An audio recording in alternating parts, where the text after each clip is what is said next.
इधर इंदौर में परशुराम कल्याण बोर्ड के अध्यक्ष विष्णु राजौरिया का एक बयान सोशल मीडिया पर वायरल हो रहा है। परशुराम कल्याण बोर्ड ने घोषणा की है कि जो ब्राह्मण युगल 4 बच्चे पैदा करेंगे उन्हें 1 लाख रुपए का इनाम दिया जाएगा। बोर्ड के अध्यक्ष विष्णु राजौरिया ने इस फैसले का बचाव करते हुए कहा कि अगर ब्राह्मण कम बच्चे पैदा करेंगे तो गैर हिंदू लोग देश पर कब्जा कर लेंगे। यह बयान ब्राह्मण परिचय सम्मेलन के दौरान दिया गया, जिसे लेकर विवाद शुरू हो गया है। जो युवा अच्छी पद प्रतिष्ठा प्राप्त कर लेते हैं और एक बच्चा करके बस विराम लगा देते हैं, ये बड़ा ही बहुत ही गड़बड़ चल रहा है मामला। तो मेरा आपसे आग्रह है कम से कम 4 तो होना ही चाहिए। अगर 4 बच्चे हो गए, जिनके 4 बच्चे होंगे सनातनी समाज में, तो उनको 1 लाख का इनाम परशुराम कल्याण बोर्ड देगा।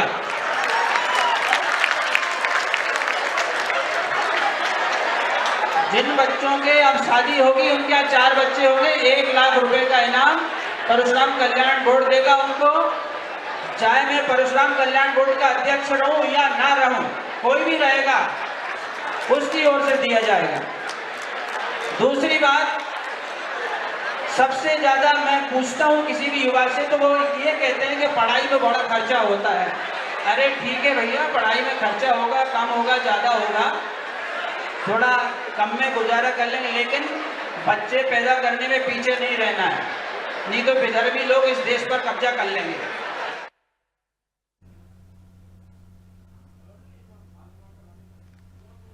तो देखिए, बड़ा बयान सामने आया है इंदौर में, जहां परशुराम कल्याण बोर्ड के अध्यक्ष विष्णु राजौरिया ने कहा कि ब्राह्मण परिवार में 4 बच्चे पैदा करने पर वो 1 लाख रुपए का इनाम देंगे। इस पर उनकी टिप्पणी भी आपने सुनी कि अगर गैर हिंदू आबादी बढ़ जाएगी तो ब्राह्मणों की आबादी कम हो जाएगी। इस तरह का वो तर्क दे रहे हैं, जो कि बिल्कुल ठीक नहीं है। आखिर क्यों ऐसे दौर में जब हम लगातार हमारी सरकारें जो है आबादी पर ध्यान दे रही हैं, और बढ़ती आबादी के मामले तो वैसे भी हिंदुस्तान चाइना को पीछे छोड़ चुका है, और ऐसे में इस तरह के बयान सामने आ रहे हैं जो सरकार की मंशा के भी अनुरूप नहीं है और गलत हैं। जहां वो एक परिवार में एक दंपत्ति को 4 बच्चे पैदा करने की बात कह रहे हैं और फिर इनाम देने की भी बात कह रहे हैं। तो इस पर अब सियासत हो रही है और इसको लेकर कहीं विरोध हो रहा है तो कहीं इसे सही भी बताया जा रहा है। लेकिन खुद जो ब्राह्मण परशुराम कल्याण समिति है, वो खुद अब इस मामले में उस बयान से पल्ला झाड़ती हुई भी दिखाई दे रही है, बचाव भी करती हुई नजर आ रही है। जाहिर है इस तरह के बयानों से बचना चाहिए, लेकिन अगर इस तरह के बयान दिए जा रहे हैं, इससे पहले भी कई ऐसे जो साधु संत हैं उनकी तरफ से भी इस तरह की टिप्पणियां समय समय पर आती रही हैं, जिनका कई जगहों पर विरोध भी हुआ है, कई जगहों पर निंदा भी की गई है और कई जगह लोगों ने स्वीकार भी किया है। अब परशुराम कल्याण बोर्ड के अध्यक्ष हैं विष्णु राजौरिया जी, उन्होंने जो बात कही है, इस क्लिपिंग को हम देख रहे हैं सोशल मीडिया पर काफी शेयर किया जा रहा है। वो कह रहे हैं जो ब्राह्मण युगल 4 बच्चे पैदा करेंगे उन्हें 1 लाख रुपए का इनाम दिया जाएगा। लेकिन इसके पीछे आप खुद तर्क समझिए कि 4 बच्चों की परवरिश, उनकी स्कूलिंग, उनकी अच्छी डाइट से लेकर हेल्थ, मेडिकल तमाम खर्चे होते हैं। और क्या इस दौर में हम देखें, ना केवल अगर आप सक्षम भी हैं उन 4 बच्चों की परवरिश करने में, लेकिन देश में, दुनिया में संसाधन उतने ही हैं। अगर देश की बात करें तो लगातार आबादी बढ़ रही है, उस लिहाज से क्या देश में तमाम संसाधन हैं, फिर हम रोजगार की भी बात करने लगते हैं, कई पैमानों पर फिर इन चीजों का आकलन होने लगता है।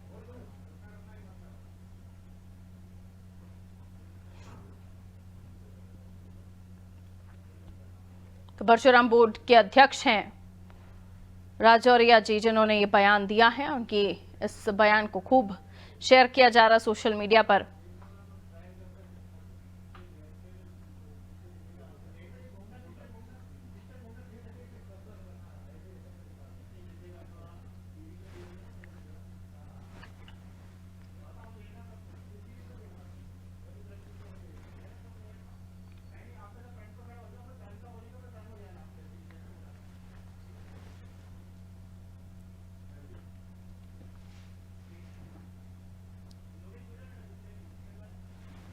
तो देखिए, बड़ा बयान सामने आया है, जहां आपको बता दें किस तरीके से विष्णु राजौरिया जो अध्यक्ष है बोर्ड के, उन्होंने अपनी बात कही है और इस बयान के क्या मायने निकाले जा रहे हैं, उनके बयान को किस तरह से समझा जाए, क्योंकि आज के इस दौर में 4 बच्चे पैदा करना छोड़िए, किसी को सलाह देना भी गुनाह हो जाता है।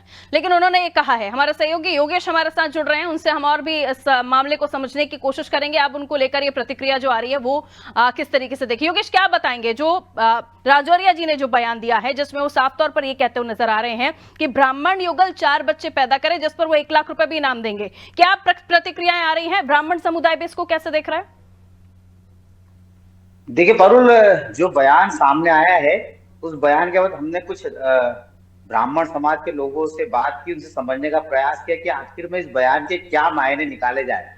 तो जब हमने उनसे बात की तो ऑफ द रिकॉर्ड उन्होंने हमसे कहा कि इस बयान का क्या औचित्य हम तो पहले समझने का प्रयास करें। दूसरी चीज, इस तरह का बयान जो दिया उन्होंने कि 1 लाख रुपए की घोषणा की कि 1 लाख रुपए इनाम में दिया जाएगा, क्या परशुराम के जो सदस्य हैं, जो संगठन के सदस्य हैं, उनके भी अभी अनुमति ली है या नहीं ली, ये पहले सोचा। दूसरा, जो ये बयान दिया है वो बयान थोड़ा सा नासमझी वाला दिखाई दे रहा है। इस पे विवाद शुरू हो गया। इसके पहले भी किसी धार्मिक संत ने जनसंख्या कमी को लेकर, हिंदू धर्म में जनसंख्या कमी को लेकर बयान दिया, तब भी बड़ा विवाद चला था। इस मामले को लेकर लोगों ने अलग अलग अपनी प्रतिक्रिया दी थी।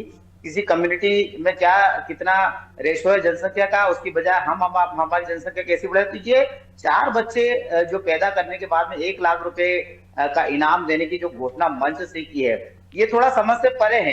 क्योंकि अब जो जिस तरह का समाज में माहौल चल रहा है, जिस तरह का लोग महंगाई से अपने परिवार को पालने के लिए जिस तरह से चिंतित होते, तो सिंगल चाइल्ड का जो कल्चर चल रहा है, बेशक सिंगल चाइल्ड का कल्चर है और 2 बच्चे पैदा करने के लिए संख्या को लेकर सरकार भी 2 बच्चों से ज्यादा ना हो इसका नियम बना चुकी है और जनसंख्या नियंत्रण को लेकर सरकार लगातार काम कर रही है।